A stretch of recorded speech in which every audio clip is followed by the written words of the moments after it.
байцгаана уу. Дараагийн влогод тавтай морил. Би яг одоо Мета сэтгэл судлалын хүрээлэн дээр ирж байна. Өнөөдөр бүгдээрээ Метагийн сэтгэл зүйч орхондоо ярилцах болно. Тэгээ хамтдаа орцгоё.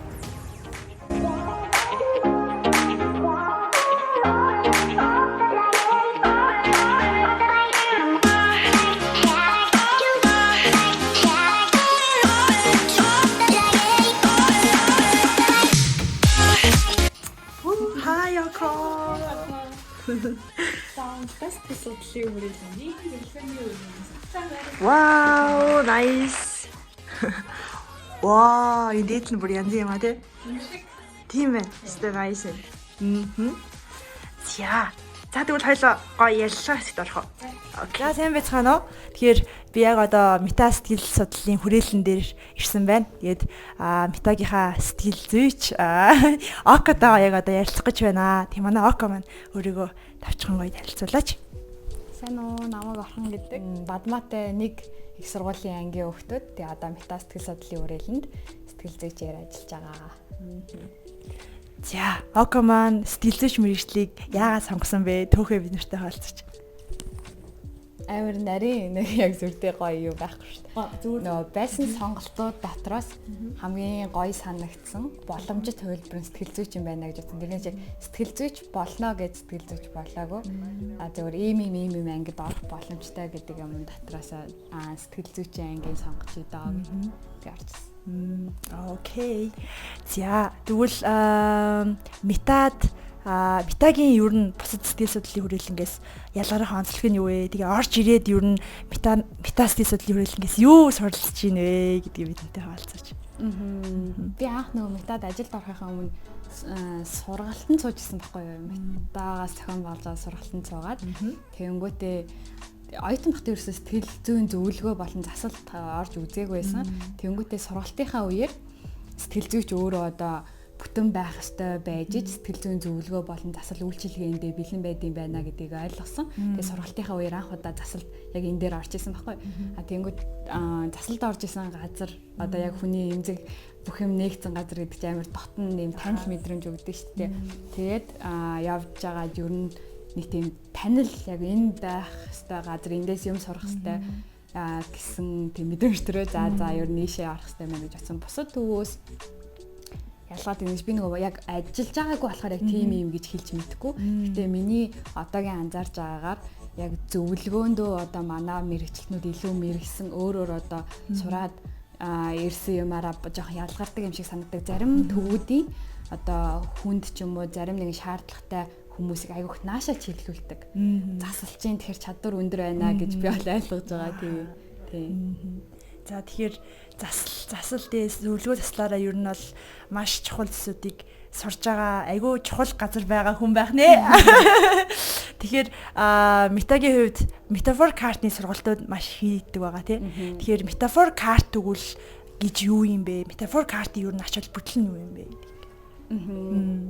За яг түрүүний асуултаа уялдаад их юм бол бусад төвүүдээс ялгаатай нэрийг гин цаасан чинь Мета болохоор психо анализ тэр дундаа Юнгийн урсгалыг илүү онл практик дээр хэрэгжүүлдэг аахгүй.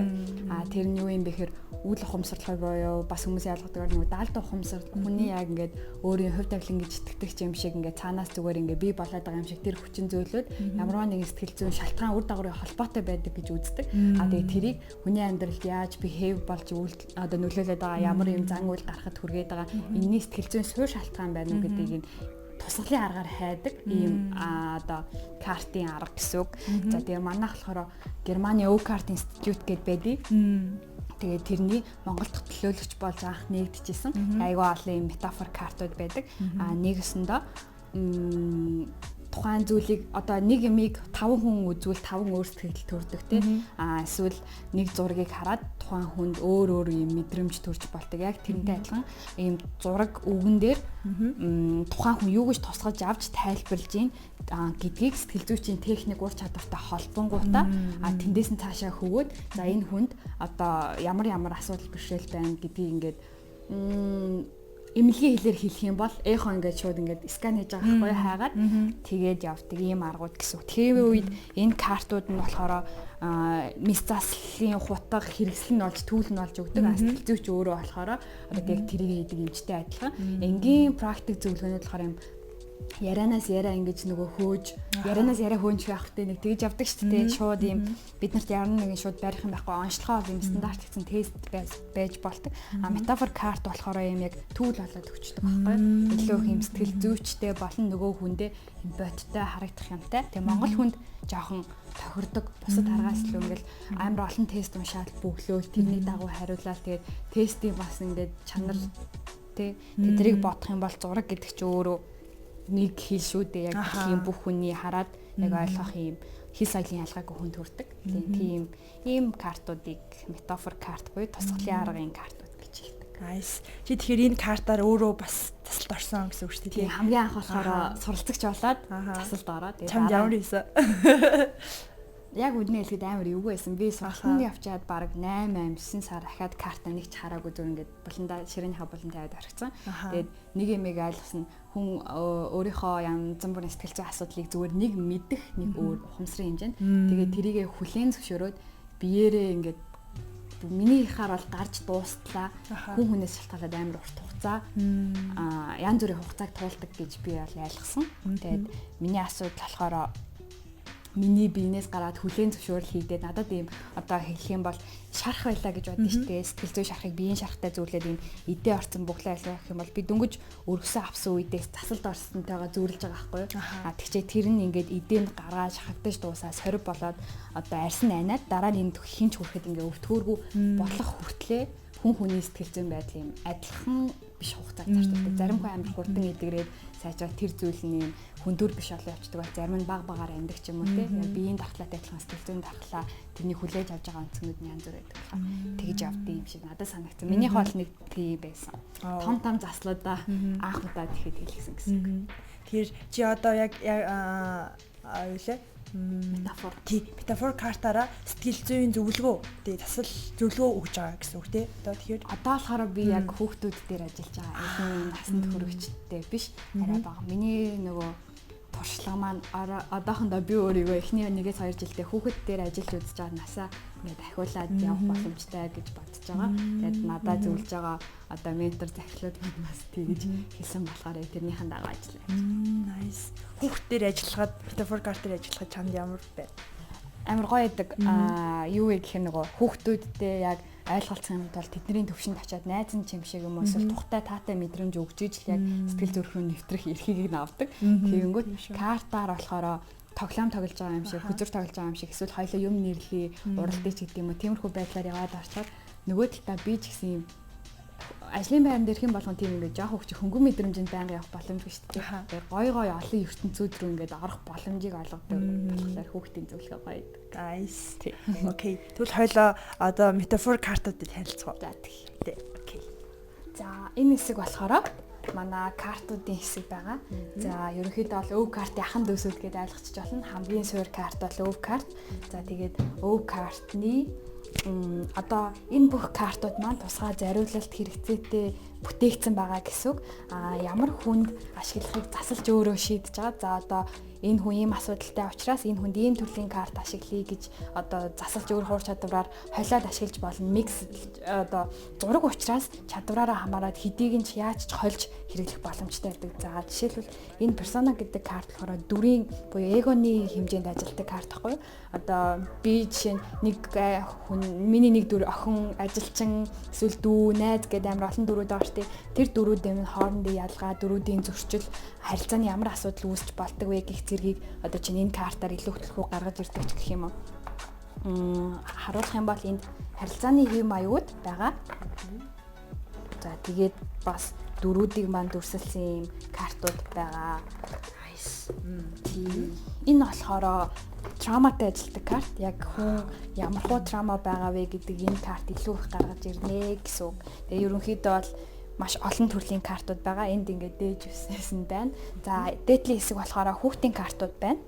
Хоолндын мэрэгжил сонголтын тестийг одоо жишээ нь карт болгоод оруулаад ирсэн гэсэн хүүхдүүд тест бүгснээс илүү тоглож байгаа юм шиг ингээд нөгөө техникийн дагуу явчихлаа. Өөрсдөнд нь бас сонирхолтой гэсэн үг. За тэгээд ингээд харах юм бол өөр зориулалтууд нь шал өөрөөр харилцаа холбоо ч юм уу чадварын жилэрхийлэлт ч юм уу те ямар ability байна гэдгийг гаргаж ирэх их мэдчихлээ. За бас зөвхөн өв карт буюу Германы тэр картуудаас гадна ийм бас Орос картууд манад зөндөө байгаа. Энэ VAR гэдэг карт байна. Энэ бас робот гэдэг карт. Ихэвчлэн ер нь хүүхэд насан турш ер нь бүх хүн дээр л хэрэгжилж болно л та. Тийм. Тэгээд бас нэг юмыг тодруулаад хэлэх юм бол сэтгэл зүйн нас нь жоохон хүүхдүүд байвал бид нэр жоохон үнд хэрэгэлдэг юм ач ашиглах боломжтой гэсэн тухайн хүний сэтгэл зүйн хөгжил буюу бидний одоо арай таньж магадгүй EQ, IQ хоёр угаасаа өөр ойлголтууд учраас хэрэглэх боломжтой. За энэ бол Айнук Оукартын хамгийн сүүлд 19 онд лөө 20 онд гарсан шинэ карт нь. Тэгээд би сонирхуулаад харуулсан маш гоё өнгө зургийн хаслалтай ийм картууд байгаа. Энд дэр тэгээд бүх мэдрэмжүүд гарч ирэх юм шүү дээ. Одоо тийм чи энийг юу гэж мэдэрж байгаа тэр тусгалаараа сэтгэл зүйчтэй яриад тэндээсээ хоёлаа хөөгөөд явнаа гэсэн үг. Өстой чухал төлөвлөд байна да. Тийм ер нь бол түүл тийм тий. За тэгвэл метагаас ер нь бол энэ картуудын сургалтууд явуулж байгаа тийм. Ямар сургалтууд явуулж байгаа вэ? Бид нар яаж ер нь энийг сурах вэ? За одоо хамгийн ойрхон байгаа нь болохоор өв картын сургалт. Тэгээ Котека гэдэг карт байгаа. Энэ мэдрэмж сэтгэл хөдлөлтөд ажилладаг карт гэхгүй. За энэ нь болохоор Люшерийн өнгөний тест гэж сонсч ирсэн бол Люшер гэдэг одоо эрдэмтэн л да за судлаач одоо нэг юм 8 өнгөний яг үндсэн өнгөнийг гаргаад энэ нь болохоор тусгалын аргуудаас ганц стандартлагдаад хүлээн зөвшөөрсөн сэтгцийн гэмтлийг илрүүлж чаддаг юм олон улсын стандарт одоо арга байхгүй. Энэ аргыг өнгөний сэтгэл зүй гэж ойлгочих болно. Одоо тухайн өнгийг яаж сонгож байгаа, яаж хавсрах байгаа, хэрэгжилж байгааг нь сэтгэл зүйг нь одоо оншилж олох гэдэг шүү дээ. За өнгөний сэтгэл зүй болон энэ мууран дүртэй энэ картууд буюу дандаа мэдрэмж сэтгэл хөдлөлийг дүрсэлсэн энэ картууд байгаа юм. За энэ карт нь болохоор хүүхэд насанд хүрэгч одоо бүх төрлийн хүнд ашиглах боломжтой. Тухайн хүний мэдрэмж сэтгэл хөдлөлтэй ажлыг гэх юм бол энэ Котека картын сургалт нь одоо явж болно гэсэн үг. Манай дээр байнга зарна ороод явдаг. Facebook хуудас болон бас вебсайтн дээр бас ороод явж болно. Яг тийм Instagram-аар бас харж болно. Одоо өв карт болохоор 5 төвшөнтэй байхгүй юу? 1-р төвшөнд сурсан хүн сураад хамгаалаад чадвараа ахиулах юм бол 2 дахь эрхэн нэгддэг гэсэн үг. Тийм. Тэнгүүд одоо жишээ нь бидний сайн мэддгээр зүгээр амар сонсч ирснээр эго, супер эго гэх ялгаа байдаг шүү дээ. 1-р төвшөнд яг энийг зүгээр биеэрээ мэдрэх боломжтой байдаг. Бид нар хаана аль төвшөнд ямар гэмтлүүд авсан юу байх боломжтой гэдгийг 1-р төвшин дээр 2-р төвшин дээр болохоор цэвэр эготой буюу надад ямар төрлийн хамгааллын механизмууд байдаг.